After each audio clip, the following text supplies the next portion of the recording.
ರೈತರಿಗೆ ಒಳ್ಳೆಯ ಬೀಜ ರಸಗೊಬ್ಬರ ಕೊಡುವಂತೆ ಆಗ್ರಹ. ಸಹಾಯಕ ಕೃಷಿ ನಿರ್ದೇಶಕರ ಕಾರ್ಯಾಲಯ ದೇವದುರ್ಗ ಹಾಗೂ ರೈತ ಸಂಘ ದೇವದುರ್ಗ ಇವರ ನೇತೃತ್ವದಲ್ಲಿ 2024-25ನೇ ಸಾಲಿನ ಮುಂಗಾರು ಹಂಗಾಮಿನ ಪೂರ್ವಭಾವಿ ಸಭೆಯನ್ನ ಕರೆಯಲಾಗಿತ್ತು. ಈ ಸಭೆಯಲ್ಲಿ ದೇವದುರ್ಗ ತಾಲೂಕಿನ 145 ರಸಗೊಬ್ಬರ ಹಾಗೂ ಕೀಟನಾಶಕ ಅಂಗಡಿಗಳ ಮಾಲೀಕರಿಗೆ ಕಳಪೆ ಬೀಜ ಮತ್ತು ಕಳಪೆ ರಸಗೊಬ್ಬರ ರೈತರಿಗೆ ನೀಡಬಾರದು ಹಾಗೂ ಕಂಪನಿ ನಿಗದಿ ಮಾಡಿದ ಬೆಲೆಗೆ ನೀಡಬೇಕು ಅಂತ ಅಧಿಕಾರಿಗಳಿಗೆ ತಿಳಿಸಲಾಯಿತು. ಈ ಸಭೆಯಲ್ಲಿ ರೈತರ ಸಮಸ್ಯೆಗಳು, ಬೀಜ, ರಸಗೊಬ್ಬರ ಹಾಗೂ ಕೀಟನಾಶಕ ಎಣ್ಣೆಗಳು ವಿತರಿಸುವಾಗ ರೈತರಿಗೆ ಕಡ್ಡಾಯವಾಗಿ ರಸೀದಿಯನ್ನು ಕೊಡಬೇಕು ಎಂದು ತಿಳಿಸಲಾಯಿತು. ಹಾಗೂ ಜಂಟಿ ನಿರ್ದೇಶಕರು ರಾಯಚೂರು ಇವರು ಅಂಗಡಿ ಮಾಲೀಕರಿಗೆ ಕಡ್ಡಾಯವಾಗಿ ರಸೀದಿಯನ್ನು ನೀಡಬೇಕು. ಒಂದು ವೇಳೆ ನೀಡದೇ ಇದ್ದರೆ ನಿಮ್ಮ ಅಂಗಡಿಯ ಪರವಾನಗಿಯನ್ನು ರದ್ದು ಮಾಡುತ್ತೇನೆ ಅಂತ ಎಚ್ಚರಿಕೆ ನೀಡಿದರು. ಈ ಸಂದರ್ಭದಲ್ಲಿ ತಹಶೀಲ್ದಾರರು, ಎಡಿಎಲ್ಆರ್, ಜೆಡಿ ಅವರು ಹಾಗೂ ಕರ್ನಾಟಕ ರಾಜ್ಯ ರೈತ ಸಂಘ ಹಾಗೂ ಹಸಿರು ಸೇನೆ ತಾಲೂಕು ಪದಾಧಿಕಾರಿಗಳು, ನಗರ ಘಟಕ ಪದಾಧಿಕಾರಿಗಳು, ಗ್ರಾಮ ಘಟಕ ಪದಾಧಿಕಾರಿಗಳು ಉಪಸ್ಥಿತರಿದ್ದರು. ವರದಿಗೆ ಅಮೃತ ಪಾಟೀಲ್, ಸುದ್ದಿ 9 ಟಿವಿ, ದೇವದುರ್ಗ.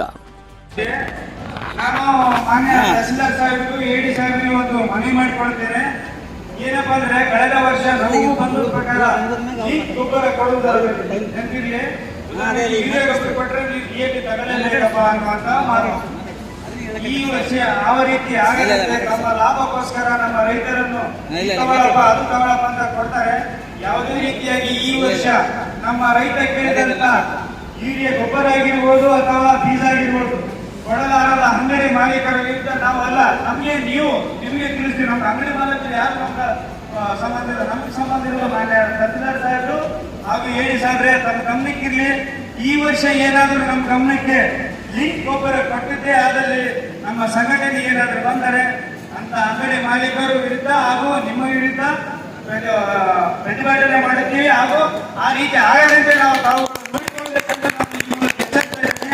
ಇನ್ನೊಂದು ನೆನಪಿರ್ಲಿ. ಜೊತೆಗೆ ಪ್ರತಿಯೊಂದು ಈಗ ಪಿಎಂಸಿ ಆಗಿರ್ಬೋದು ಗೊಬ್ಬರ ಈಗಿದೆ ಅಥವಾ ಏನಾಗಿ ಇಲ್ಲ ಅಂತ ಹೇಳ್ತಾರೆ. ಯಾವ ಕಾರಣಕ್ಕೋಸ್ಕರ ಗೊಬ್ಬರದ ಅಂಗಡಿಯವರು ನಾವು ಕೇಳಿದಂತ ರೈತ ಇಲ್ಲಂತೆ ಸ್ಟಾಕ್ ಇಲ್ಲಂತೆ ಯಾವ ಕಾರಣಕ್ಕೋಸ್ಕರ ಹೇಳ್ತಾರೆ ಅಥವಾ ಎರಡನೇದು, ನಾವು ಕಳೆದ 3 ವರ್ಷದಿಂದ ತಮ್ಮ ಗಮನಕ್ಕೆ ತರ್ತಾ ಇದ್ದೇವೆ. ಏನಪ್ಪಾ ಅಂದ್ರೆ stock day by day stock ಓದಿದ್ದೆಷ್ಟು ಮಾಡಿದ್ದು ಅಥವಾ ಉಳಿದಿರೋದೆಷ್ಟು ನಮ್ಮ ಬ್ಲ್ಯಾಕ್ ಬೋರ್ಡ್ ಅಲ್ಲಿ ಹಾಕ್ಬೇಕಂತ ನಾವು ಕಳೆದ 3 ವರ್ಷ ಅಂತ ಹೇಳಿದ್ರು ಕೂಡ ಕೆಲವೊಂದು ಅಂಗಡಿಯವರು ಭಾವಿಸ್ತಾ ಇಲ್ಲ. ಕಾರಣ ನಿಮ್ಮ ವೈಫಲ್ಯ ಎಂದು ನಮ್ಮ ಮೇಲ್ನೋಟಕ್ಕೆ ಕಂಡು ಬರ್ತಿದ್ದ ಮನೆ ಎಡಿ ಸಾಹೇಬ್ರೆ.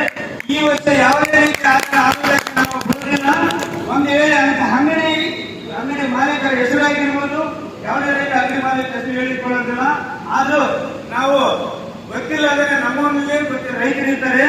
ಆ ರೈತ ಹೇಳಿದಂತ ಮಾಹಿತಿ ಅಥವಾ ನಿಮ್ಮ ಜೊತೆ ನಾವು ಮುಂದೆ ತಂದು ಇಡುತ್ತೇವೆ ಅಂತ ಅಂಗಡಿ ಮಾಲೀಕರ ವಿರುದ್ಧ ನೀವು ಯಾವ ಕ್ರಮ ತಗೊಂತೀರಾ ಮತ್ತು ಎಷ್ಟರ ಮಟ್ಟಿಗೆ ಕ್ರಮ ತಗೊಂತೀರ ಅಂತ ಈ ವರ್ಷ ನಾವು ತೋರಿಸ್ತೀವಿ. ಆಮೇಲೆ ನಿಮ್ಮಲ್ಲಿ ಮನವಿ ಮಾಡಿಕೊಳ್ತೀವಿ. ಇನ್ನೊಂದು ನೆನಪಿಗೆ, ಅಂಗಡಿ ಮಾಲೀಕರು ಇಷ್ಟು ವರ್ಷ ಹೆಂಗ್ ಮಾಡಿದಿರೋ ನಮ್ಗೆ ಗೊತ್ತಿಲ್ಲ. ಈ ವರ್ಷ ಯಾವುದೇ ರೀತಿಯಾಗಿ MSPಗಿಂತ ದುರ್ಪಟ್ಟು ಕೊಡುವುದಕ್ಕೆ ನಾವು ಯಾವುದೇ ರೀತಿ ಅವಕಾಶ ಕೊಡೋದಿಲ್ಲ. ಈ ಕಳೆದ ಸಾರಿ ಕೊಟ್ಟಿದ್ರೆ ಆಲ್ರೆಡಿ ನಮ್ಮ ದೇವದುರ್ಗ ತಾಲೂಕಿನಲ್ಲಿ 100%ಗಿಂತ 60% ಆಲ್ರೆಡಿ ನೀವು ಸೇವೆ ಮಾಡಿದ್ರೆ ಎಂಬುದು ಗೊತ್ತು. ಇನ್ನೇನು 40-30% ರೈತರು ಮಾತ್ರ ಇದ್ದಾರೆ. ಆ ರೈತರಿಗಾದ್ರು ನೀವು ಒಳ್ಳೆಯ ರೀತಿಯಲ್ಲಿ ಒಳ್ಳೆಯ ಬೆಂಬಲ ರೀತಿಯಲ್ಲಿ ಕೊಡಬೇಕಂತ ನಾನು ಮನವಿ ಮಾಡಿಕೊಳ್ತಾ ಇದ್ದೇನೆ. ಜೊತೆಗೆ ಈಗ ನಡೆದಂತ ಸಭೆಯಲ್ಲಿ ನಮ್ಮ ರೈತರು ಇನ್ನ ಯಾವುದೇ ಈಗ ಕೇಳಿರ್ತಕ್ಕಂಥ ಕ್ವಶನ್ಗಳು ಬಿಟ್ಟು ಏನಾದ್ರು ಕೇಳುವಂತ ಇದ್ರೆ ಕೇಳ್ಬೋದು. ನಾವು ಮಾತಾಡಿರುವಾಗ ಅಂಗಡಿ ಮಾಲಕರು ಯಾರು ಮಾತಾಡಿಲ್ಲ, ನಾವು ಮಾತಾಡುವಾಗ ನಾವು ಯಾವುದೇ ಕಾರಣಕ್ಕೂ ಮಾತಾಡಬಾರ್ದು. ನಾವೇನಾದ್ರೂ ಇವರಿಗೆ ನಾವು ಮಾತಾಡಿರುವಾಗ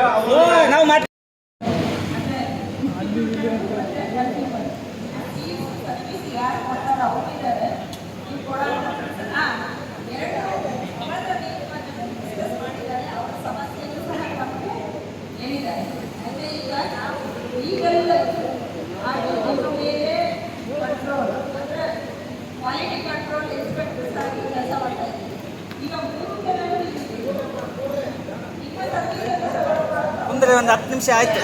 ಸೈಡ್ ಬಂದು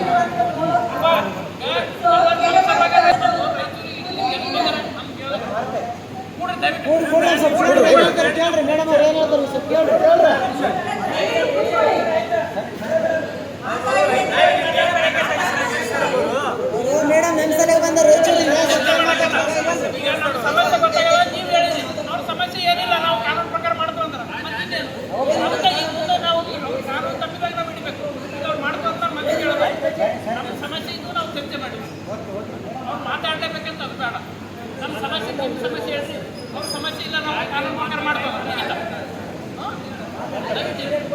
ಈಗ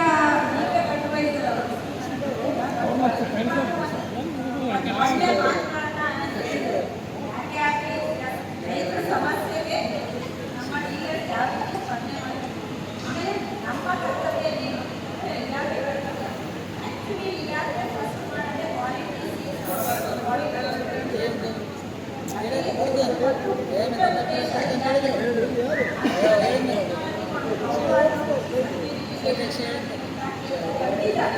ನಾನು ನಿಮಗೆ ಸಪೋರ್ಟ್ ಮಾಡ್ತಿದ್ದೀನಿ ಒಳ್ಳೆ ಕೆಲಸ ಬಟ್ ನಮಗೆ ಪ್ರಾಬ್ಲಮ್ ಆಗಿದೆ ಅಂದರೆ ಒಟ್ಟು ನಾಳೆ ಸ್ಟೇಟ್ ಒಬ್ಬರೇ ಇರ್ತಾರೆ ಅವ್ರು ಬರೋಕ್ಕಾಗಿಲ್ಲ ಅಂದರೂ ಕೃಷಿ ಸಬ್ಸಿಡಿ ವೆಹಿಕಲ್ನ ಆಮೇಲೆ ಕೃಷಿ ಸಬ್ಸಿಡಿ ವೆಹಿಕಲ್ ಮೇಲೆ ಒಂದು ಟೋಲ್ ಫ್ರೀ ಕಾಲ್ ಅಂದರೆ ಕಾಲ್ ಮಾಡ್ಬೋದಂತ ಒಂದು ನಂಬರ್ ಇದೆ.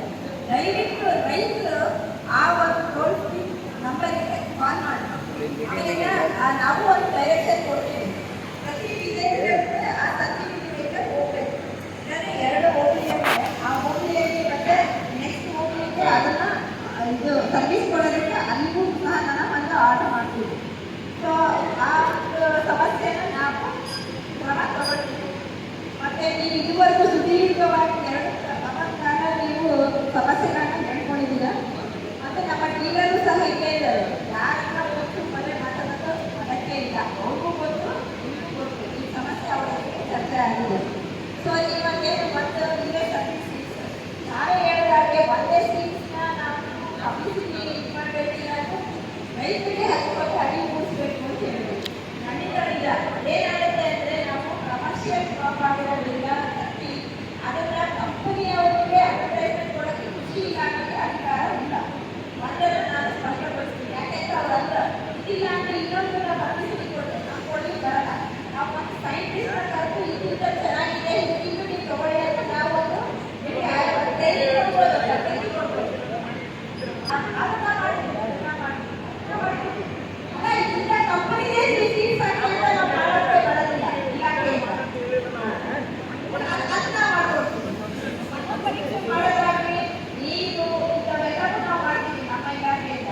ಆಮೇಲಿಂದ ನಿಮ್ಮ ಮನೆಗೆ ಯಾವುದು ಸೂಕ್ತ ಮನೆಯಲ್ಲಿ ಕಂಪನಿ ನಾವು ಹೇಳ್ಕೊಡಲ್ಲ ಅಂತ ಬಟ್ ಈ ವಾಟರ್ ಇದ್ದದ್ದು ಆಮೇಲೆ ಅದನ್ನು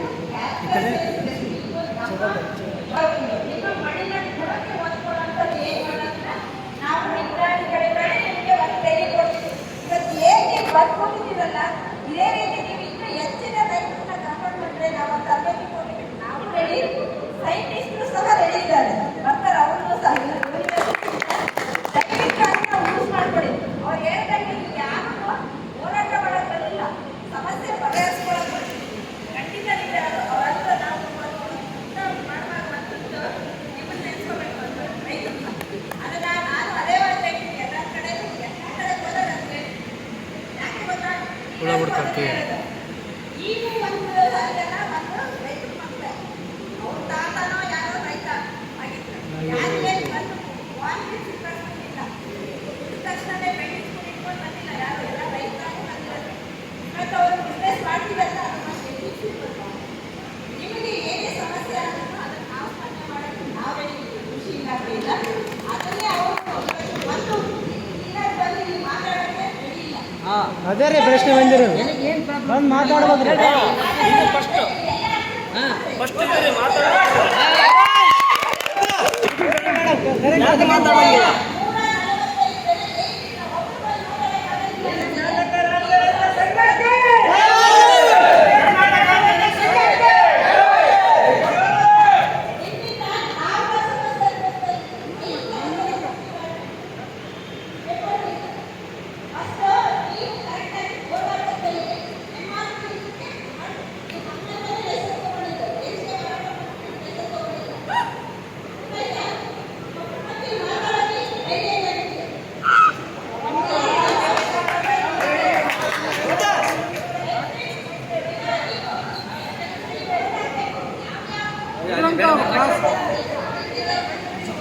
ಮಾಡಿದ್ದೀನಿ